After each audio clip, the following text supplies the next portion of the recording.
Actually, this section that you just received that's to the end of this class. So we're almost done. And in terms of the second half of the book, the second half, I mentioned that last night for some people, it deals with the opposite. After dealing with the diseases of the heart, it deals with ornamenting the heart with the states and stations of certainty. So, inshallah, I'm going to do that next, in February, starting. We looked at fakhar and kibrun, and these are serious illnesses of the heart. One of the things that has been pointed out is the idea of the mean, what's called al-wasita in Arabic. Al-wasita is the mean. And one of the things, the dangers of virtues is that virtues are means between extremes, with the exceptions of justice, which is the opposite of injustice. So it has an opposite, but it doesn't have extremes. Now, the next disease that he talks about is a disease that is an extreme, and the virtue is humility.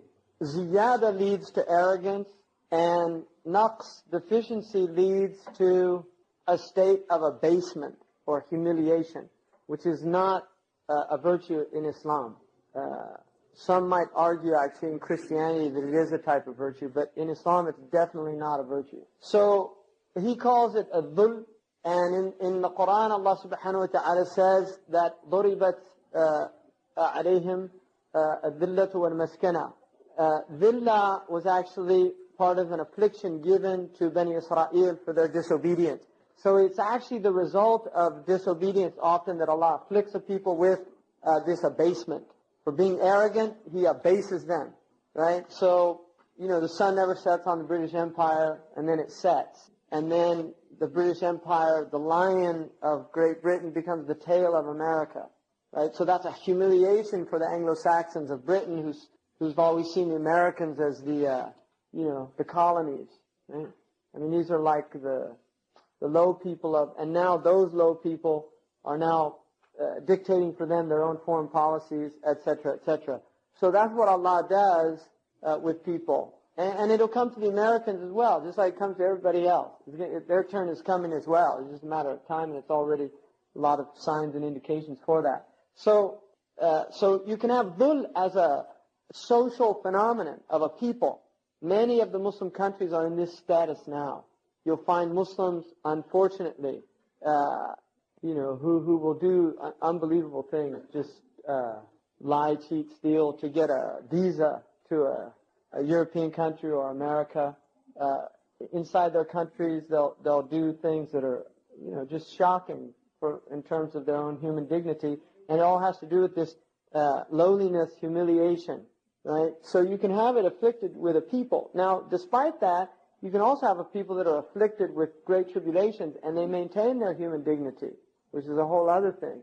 So, al-mu'minu la yudhillu nafsa. The mu'min never humiliates himself. He never abases himself. It's a hadith. Al-mu'minu la yudhillu nafsahu. He does not abase himself. So when we talk about humility, it's not humiliation. You don't humiliate yourself. You humble yourself. And so he says, adhulla wa da'ata. Da'a is to be low. And the Prophet ﷺ said, nothing raises itself illa wada'ahu Allah, except Allah will abase it. That's the sunnah of Allah in His creation. If you raise yourself, Allah will abase you. And so that's really important. Because these are wisdoms, And now, with Allah, you should have dhul. With Allah, you should be dhalil, but not with His creation. So before Allah, you should be dhul. You should have a sense of dhul, wal hawan, wal da'a, before Allah subhanahu wa ta'ala. And that's why Sidi Abdul Qadir al-Jilani said he saw all of the doors to Allah, and they were all crowded except for one, al-dhul wa tawada', the door of humility and humbleness. And so he said to people, halumma ila rabbikum, come, you want to get to your Lord, this is the door, because nobody's there. So it's hard on the nafs. And so he warns just not to do that. And then he says, وَاكْبُرْ عَلَى الْغَنِيِّ الْمُسْتَكْبِرِ. Not only that, be proud in front of a rich, arrogant person, right? Somebody said, the noble things of this world are a ghani mutawadi', right? A rich man who's humble. That's a nobility. And a Sunni sharif. A sharif who's a Sunni is like that's one of the noble things. There's other ones that they mention, but al-ghani al-mustakbir is the norm. Rich people, inna al-insana la yatgha ar-ra'ahu istaghna. Haven't you seen how the man, when he becomes wealthy, independent, he deems himself independent when he becomes rich, and that causes him to transgress. So he transgresses the boundaries of Allah because he has wealth. And that's why, like Nimrud, because Allah gave him dominion in the earth, he thought he was God, or he argued with Ibrahim. And this is what wealthy people do, right? They think because they have wealth, it gives them the right to have an opinion about everything, to be an expert on everything, to et cetera, et cetera. It's a serious that. So he said, التكبر في وجه المتكبر صدقة. It's a hadith, and in riwayah ibadah. The person is ibadah. The next disease is karahatul dham. Dham is blame. Insan, it means to blame him. Adhummuhu. Dham is to blame. The nature of the human being is he does not like to be blamed. That is part of our nature. It's inherent in the human being. We don't like to be blamed. We teach it to our children early on.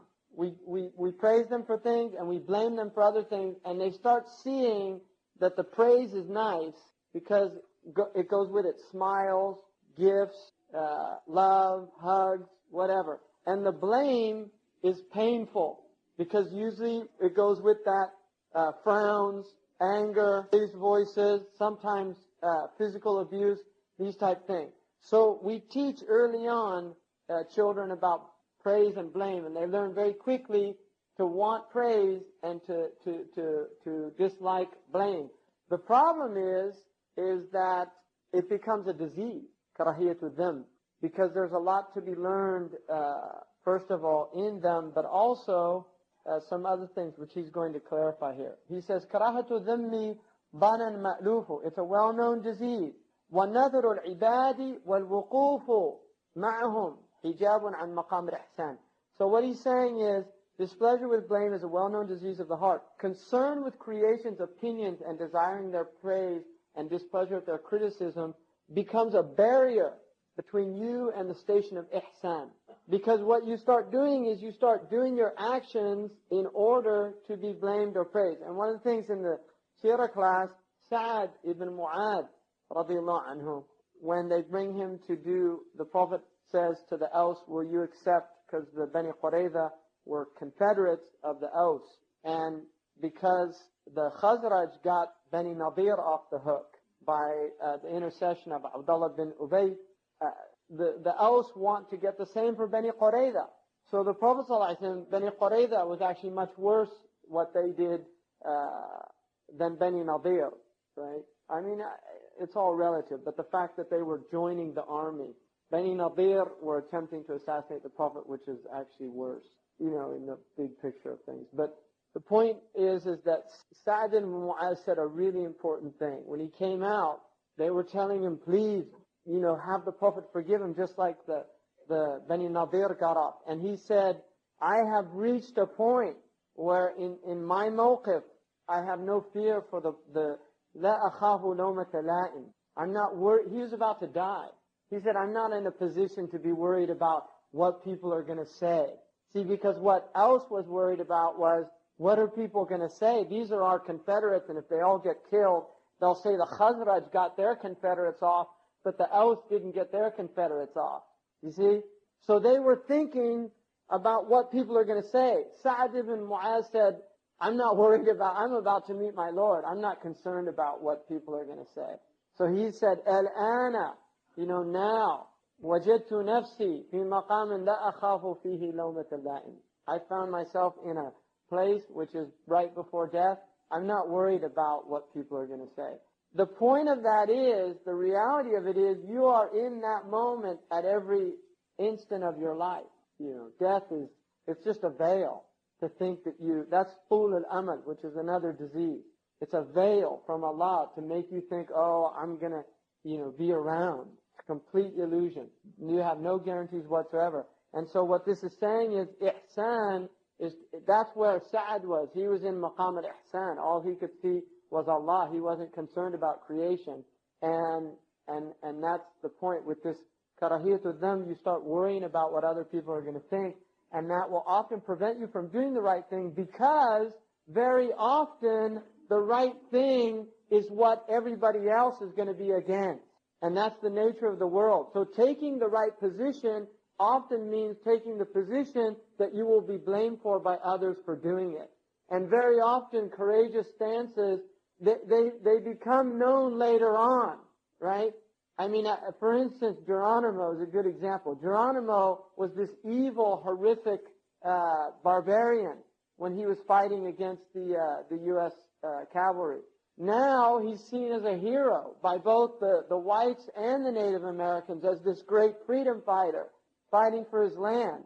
At that time, even his own people betrayed him. So he was taking a position at that time when even his own people were against it, because they'd already mostly had surrendered. He kept fighting till he was finally betrayed by people around him. But the point is that, you know, people like Malcolm X, another example. See, Malcolm X, once the enemy even co-opts, and this is what they'll do, because then the enemy will praise him, because he's no longer a threat now. Enough time has passed where he's no longer a threat, so we can co-opt him now, right? And this is what they'll often do. But at the time, he was taking positions in a society where everybody was against him, you see. And then later, when society maybe catches up or whatever, or he's no longer, then they can say, but at that time, had he worried about them, he wouldn't have been able to say the truth. And that's what people, that's what happens when people are concerned with what other people think. They're not able to take those positions that are courageous for the very reason that they're unpopular, and they're ones that you'll often be attacked for. And then he says, overcoming that barrier. So getting beyond that is through the realization that there's no benefit or harm. Again, this is, if you notice, this is often a cure for a lot of these diseases, is really recognizing Allah, two names of Allah. These are two names of Allah, An-Nafi' wa Dar. Nafi' is the one who benefits, and Dar is the one that harms. And those are attributes of Allah, and no one else has those attributes. No one. No human being has those attributes. It's only Allah that can benefit, and it's only Allah that can harm. So if you're worried about what people think, and it's preventing you from doing what you should do for the sake of Allah, then you're not seeing reality. You're deluded. You're in a delusional state. And you're seeing things in a way that's it's not conducive to your iman, but it's also, it's simply not it's not in accordance with reality. It really isn't. So that's what you have to realize, all of us have to realize, is Allah is the only one that can harm or benefit us, which is why the Prophet ﷺ said to Ibn Abbas radiallahu anhu, when he told him, he gave him some advice, he said, إِذَا اسْتَعَنْتَ فَاسْتَعِنْ بِاللَّهِ. When you seek help, only seek help from Allah. وَإِذَا سَأَلْتَ فَاسْأَلِ اللَّهِ. And if you ask, only ask from Allah. And then later he says that you have to know that even if all of creation got together to harm you, they couldn't harm you except with what Allah decreed for you. And if they got together to benefit you, they couldn't benefit you except with Allah, what Allah has decreed for them to benefit you for. So creation can't do anything to you. They can't harm you and they can't benefit you. Now this obviously does not mean not recognizing the asbab and saying, oh, well, you know, and go. The Prophet ﷺ on the Battle of Uhud wore 2 chain coats of armor. These are asbab. Now he knows more than anybody else there's no harm and there's no benefit from Allah, except from Allah. But that doesn't negate using the intellect and recognizing we are in a world of asbab. And also this means also diplomacy. Because sometimes, like the poet said, I said the truth, but not the truth shouldn't always be said. So that it's discreet and it's intelligent not to say the truth. You have to look and see things. I mean, I know a friend of mine, this Libyan with a Libyan delegation that was in Iraq, and they were at this big thing. He was an Azhari graduate, and you know, and that they were all like toasting, and one of these shayateen was making a toast to the Ba'ath party, right? And this Libyan man, he's an older man, you know, he died recently, rahimahullah. But he said, لَعْنَ اللَّهِ حِزْبِكَ وَمَنْ دَعَى لَهُ, and he started cursing. This is they were official delegation. He said, may Allah curse your party and curse anyone that prays for it and curse. Things that were there with him, they suddenly thought, this is it, And they start telling him, he's